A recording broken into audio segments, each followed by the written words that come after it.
Hello, everyone. My guest today is Guru Hariharan. He founded Boomerang Commerce with a vision to empower intelligent commerce. Formerly a leader at Amazon, he worked in the inceptive stages of Amazon's supply chain and merchandising organizations.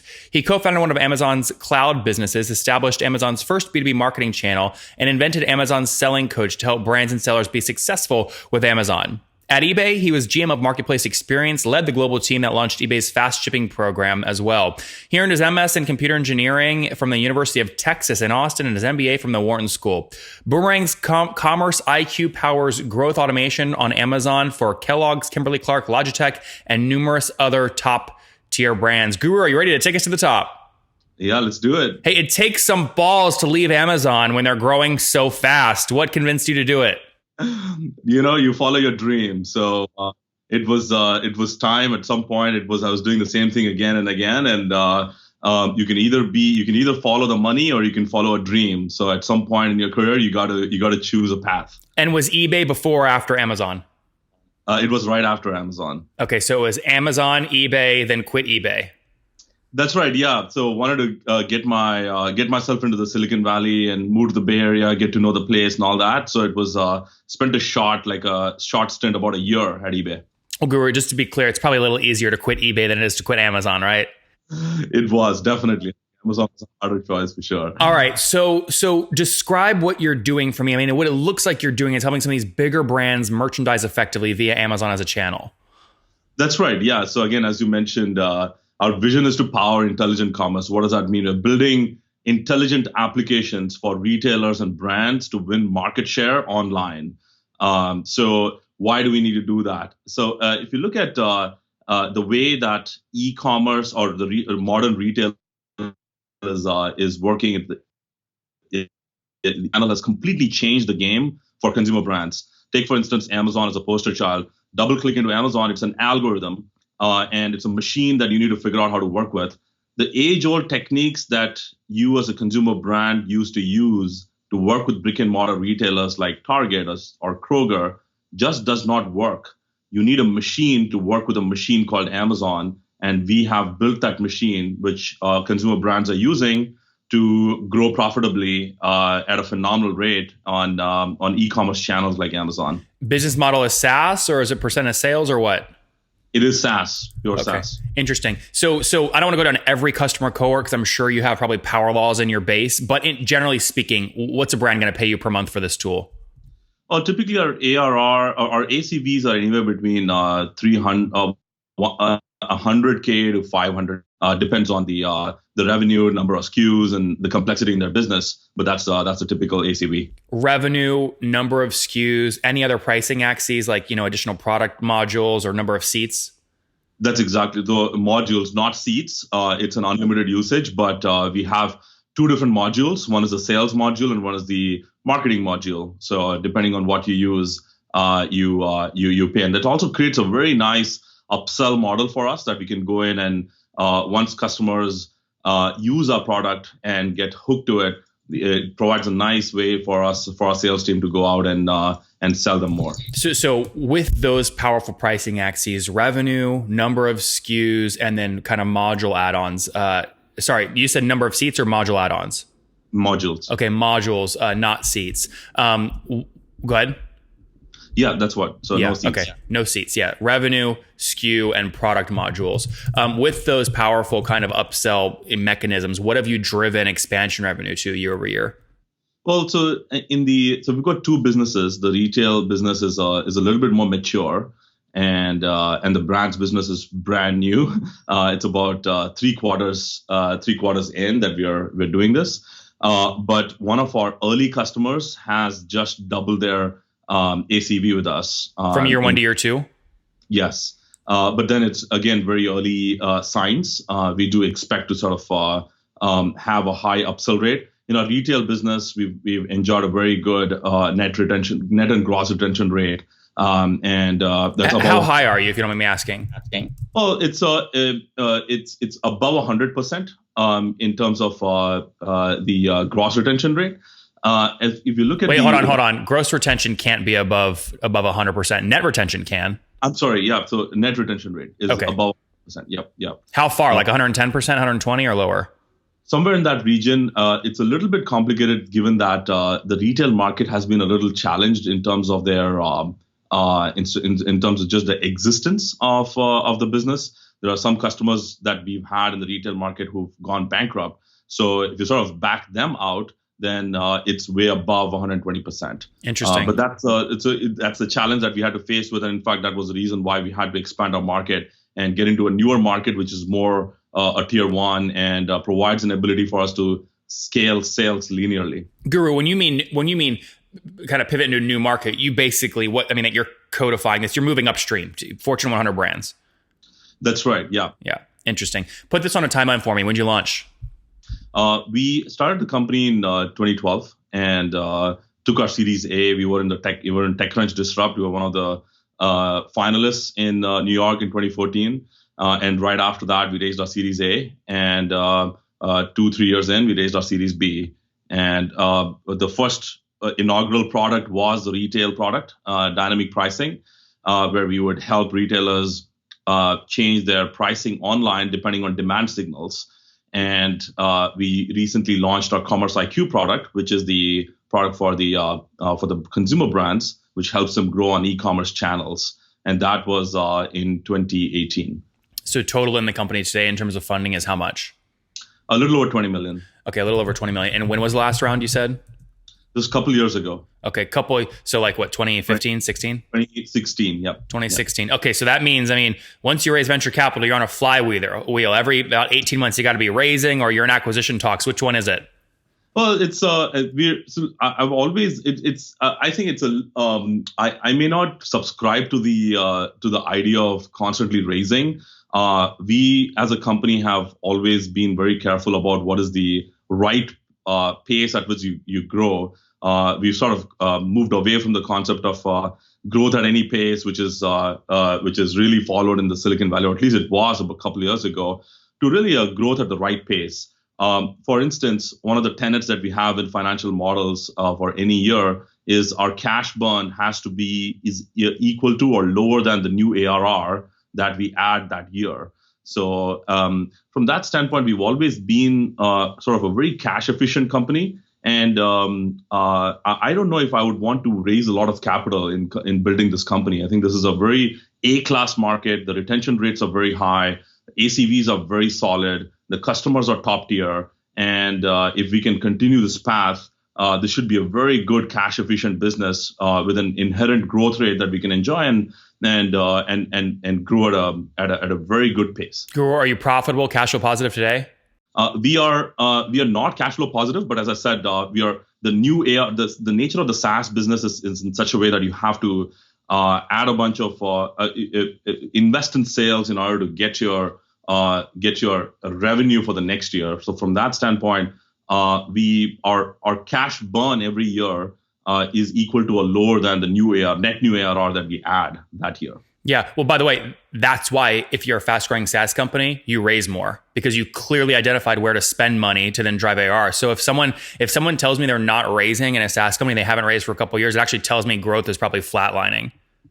Well, so I think there's also an aspect of taking a step back to expand our target market. So we had to sort of in this year we worked very hard to market. Our TAM significantly increased. We were going after a target market of about 300 to 400 prospects in the US, and now we are chasing a TAM of over 5,000 consumer brands in the US. So we had to sort of take one step to build R&D and build a new product and launch it into the new market. Now is the time for acceleration. But as I said, I think while I completely respect the ideology of growing, pouring money and raising more to grow, we think we have figured out a very good sweet spot where we can enjoy a double to even triple digit growth in the coming years without having to really raise a lot of capital. Yeah, fair enough there. What have you said you've addressed the total addressable market. What do you have to say in terms of total customers on the platform? We are an enterprise market, so our company sort of looks more like, say, a Viva Systems or something like that, as opposed to a Salesforce. Sure. So we are a little over a couple dozen customer at this point. Okay. So like 36 a fair number? Yep, somewhere on that. Okay. I mean, and then you gave me kind of minimum ACV earlier of 100 grand. So can I take 36 times that? You guys are doing about 300 grand a month right now in revenue. We are over 10 million in ARR at this point. Oh, okay. And just be clear, that's pure SaaS. Yes. Okay. So that would mean you're doing closer to like 830 grand a month. That just means your ACV is a little higher on the 36. It's the average is higher than 100 grand. So it's kind of a bimodal distribution that we have. There are some modules which are sort of land modules are at a smaller ACV, but our larger customers are the ones that have stuck around for a while, and we've been able to upsell them some pretty good amount over the years. So it's got an inherent sort of growth rate built in because of the way we are able to upsell ourselves into these customers with the 3 dimensions that we just talked about earlier in the call. But it's a very bimodal distribution, I would say. Yeah. But bimodal, you mean you very much see power laws. Your top 10% of customers make up more than 80% of your revenue.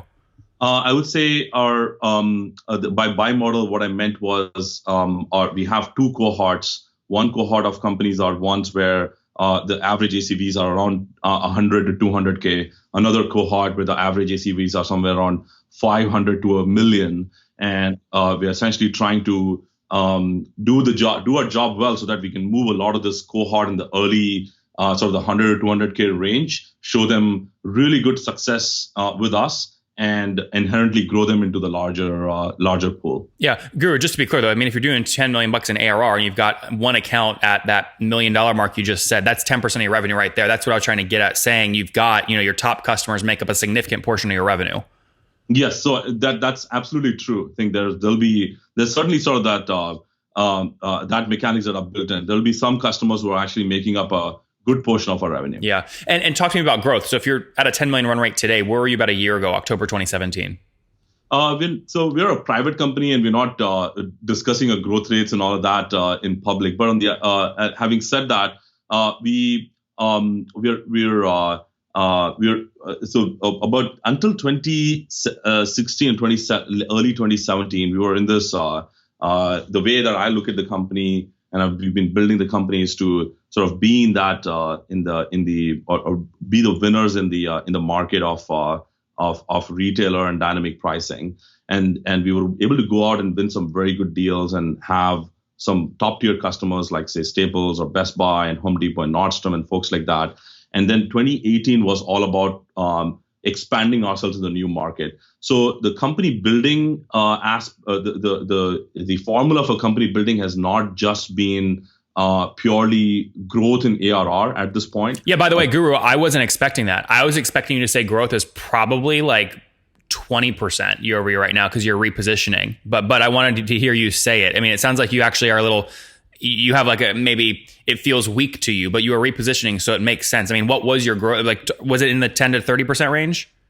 It was definitely double digits. Okay. But on the other hand, it's the way we are measuring the reason I was describing that to you was the fact that our measurement of growth in the retail business was slightly was a different way for us to as versus the brands business. The brands business, they're both SaaS though, right?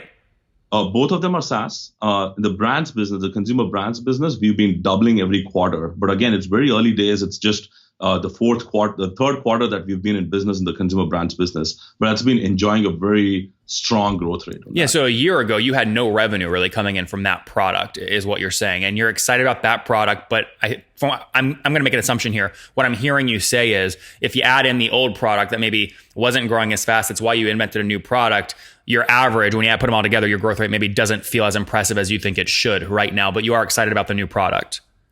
That's right. I think, yeah. So that's a way to say it. That's what people will think, though, Guru. I'm just going to point out. I mean, like, I'm looking at signals. Right? Haven't raised in 2 years. You've already raised. So, like, there's a time bomb there, no matter what. You said it yourself. If a company is growing, you're going to spend more upfront because of your CACs upfront, and you're going to bet on the LTV. So, if you know the channels work, you actually need to raise more money to keep growing. If you're not growing as fast, you don't need to raise money. So, like, all these signals, my audience is going to be thinking, okay, like, I get it. His growth isn't as impressive as maybe others in Silicon Valley, but he's repositioning. They're going to respect that.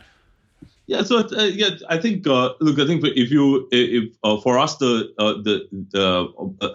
fundamentals of raising capital for us has been always from where we from a position of want to raise money and we're in need of some money. I think all of these things need to check out for us. At this point, we are just coming out of this market expansion and getting into a new market. So proving things out in about say when we hit a year anniversary, we've shown consistent doubling of this new business every quarter. It looks very consistent. So it sort of checks out the sexiness aspect of it.